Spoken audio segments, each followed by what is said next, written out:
Estamos voltando para o nosso terceiro bloco do Roda de Entrevista, que hoje está conversando com o médico psiquiatra Jim Ali Unter. A colega Márcia Fabiana que abre esse bloco.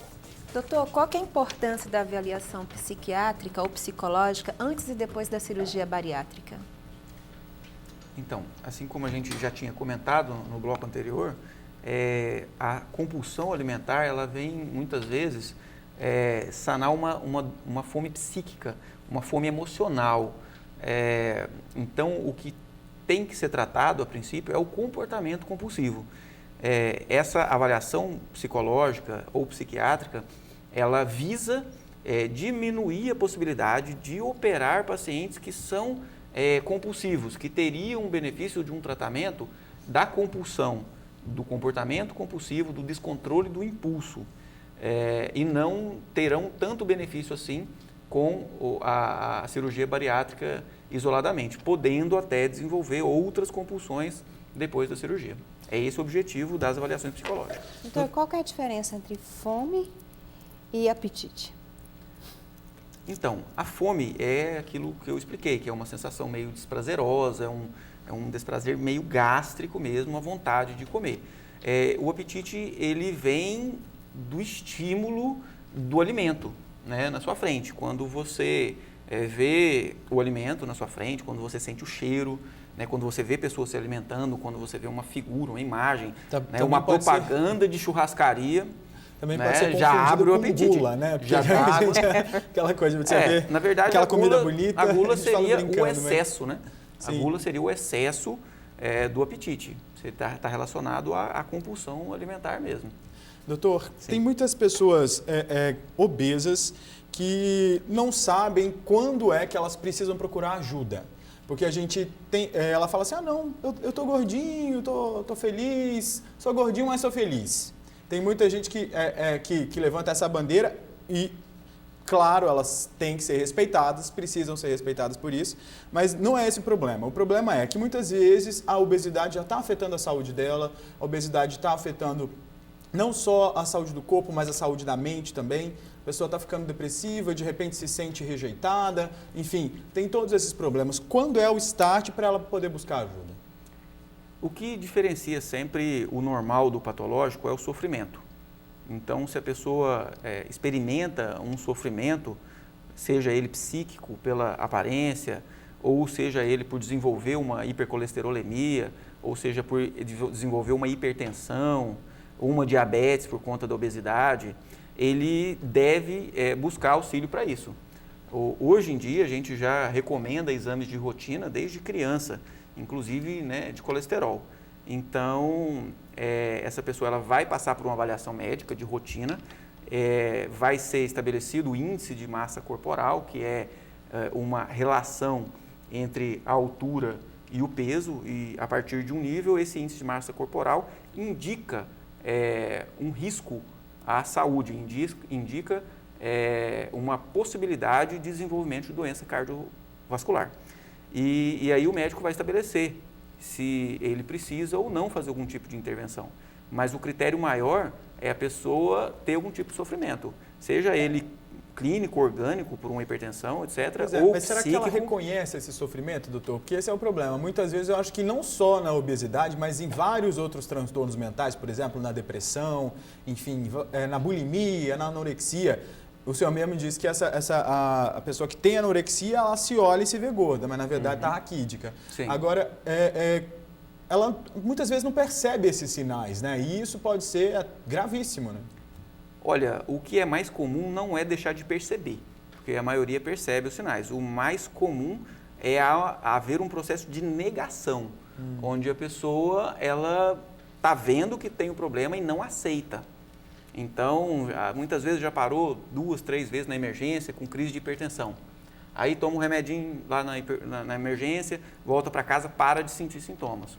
Porque, por exemplo, a própria hipertensão, ela é chamada o assassino silencioso, porque a pressão fica alta e a pessoa praticamente não tem sintomas. Vai ter sintomas quando a pressão estiver muito alta, ou quando já der um infarto, ou quando já der um derrame, quando der uma insuficiência renal. Então, a pessoa sabe que ela tem pressão alta, passou e nega. Não estou sentindo nada, não preciso de remédio, não.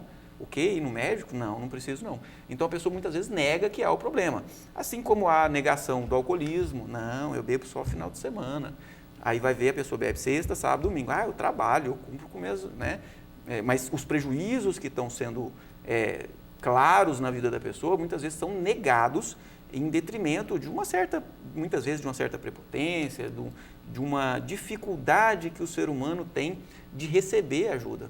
Né? Nós temos uma dificuldade de ter a humildade de muitas vezes falar, eu preciso de ajuda. Seja de um remédio para o colesterol, seja da ajuda de uma nutricionista para prescrever uma dieta para mim, né? Seja a ajuda de um vínculo religioso para melhorar. As pessoas têm essa dificuldade.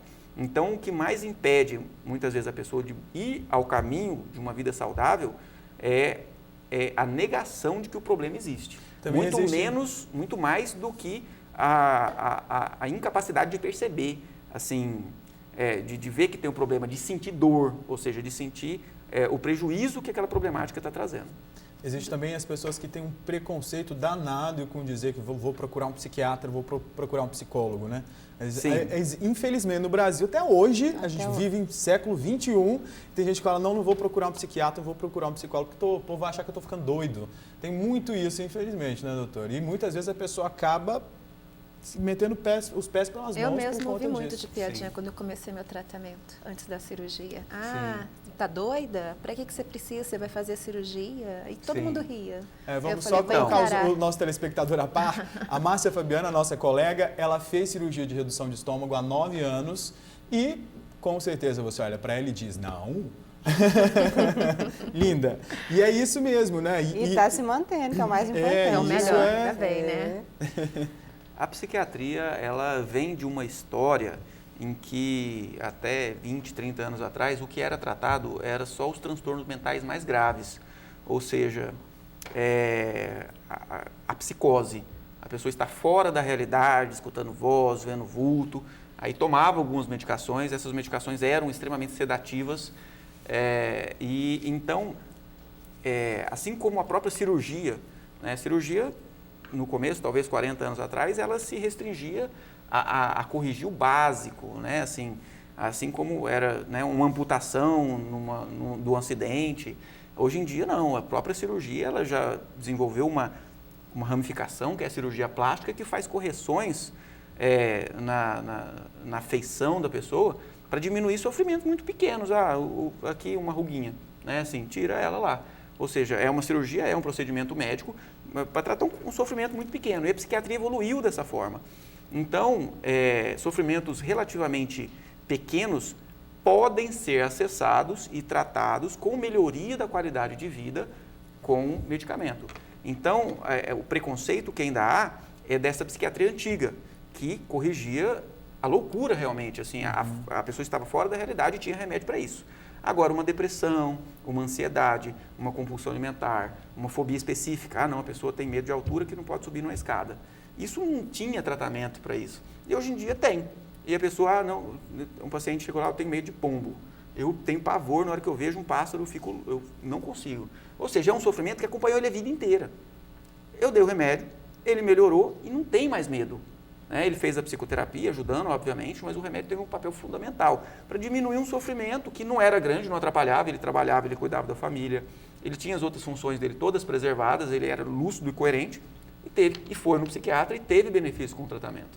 Então, a gente tem que lembrar que as coisas evoluem, né? E a psiquiatria evoluiu junto, né? Então, assim, tem que deixar para trás essa concepção, psiquiatra é médico para louco, né? Eu não estou louco, então eu não preciso. O senhor falou aí sobre ansiedade, como nós, leigos, podemos fazer para mandá-la por espaço, para a gente esquecer que ela existe na nossa vida, porque Sim. atrapalha numa série de fatores, né? Sim.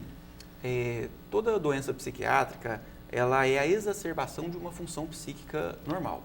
A ansiedade, antes de ser doença, ela é uma função psíquica protetiva. Então, eu sempre, evolutivamente, o ser humano e todos nós, olhamos as situações, o mundo à nossa volta, com olhos negativistas. A gente vê o que pode acontecer de pior. Para quê? Para que eu tome os meus cuidados, né, e passe lá na frente e não deixe aquele pior acontecer.